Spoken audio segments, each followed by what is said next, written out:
สวัสดีครับพี่น้องยินดีเข้าสู่ช่องอนุนำโขงเนาะครับมื้อนี้ก็มาพอกัน EP ที่2เนาะครับเนาะในเสาร์วันที่1พฤษภาคมพศ2568นะครับ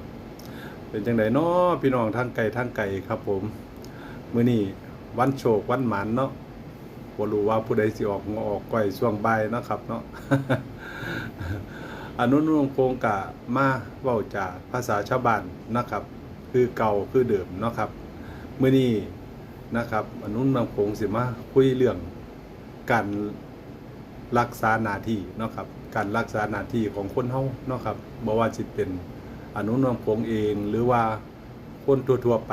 เนาะครับหากเฮารู้จักรักษาหน้าที่ดูแลหน้าที่ของเฮาให้ดีแล้วผมเชื่อได้เลยว่าชีวิตแต่ละคนเนี่ยสิประสบความสำเร็จเนาะครับสิประสบความสำเร็จสิเจริญรุ่งเรืองไปทั้งหน้าแน่นอนครับพี่น้องการรักษาหน้าที่นี่ก็คือ1การทำงานนะครับเฮาทุกคนต้องมีงานทำนะครับพอมีงานทำแล้วเฮาก็ต้องรักษาหน้าที่รักษางานของเฮาที่เฮาทำให้มันดีนะครับรักษาให้ดีแล้วก็ทำงานให้ดีให้ผู้ว่าจ้างเขาเจ้าจ้างเฮาต่อไปเนาะบ่ว่าผู้ว่าจ้างทางใดก็สร้างครับพี่น้องเขาต้องการแรงงาน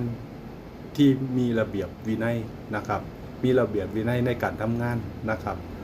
บ่แม่นว่าสิเอาเปรียบผู้ว่าจ้างก็บ่แม่นว่าสิเอาเปรียบผมแรงงานเนาะครับต้องถ้อยทีถ้อยอาศัยกันเนาะครับอันนี้ที่เป้ามามื้อนี้ก็คือรักษาหน้าที่ก็คือในวันแรงงานเนาะครับเนาะในวันแรงงาน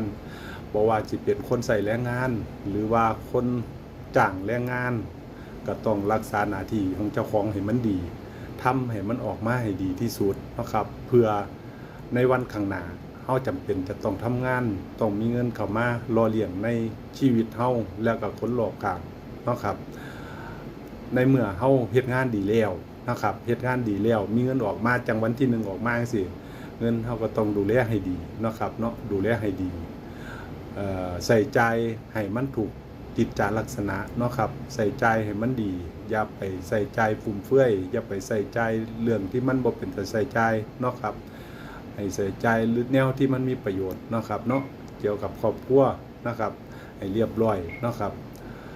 คนเฮาทุกคนเนี่ยส่วนมากมันจะประมาทนะครับประมาทในการใช้ชีวิตประมาทในการใช้เงินทองประมาทในการใช้ทรัพย์สินสมบัตินะครับเพราะว่า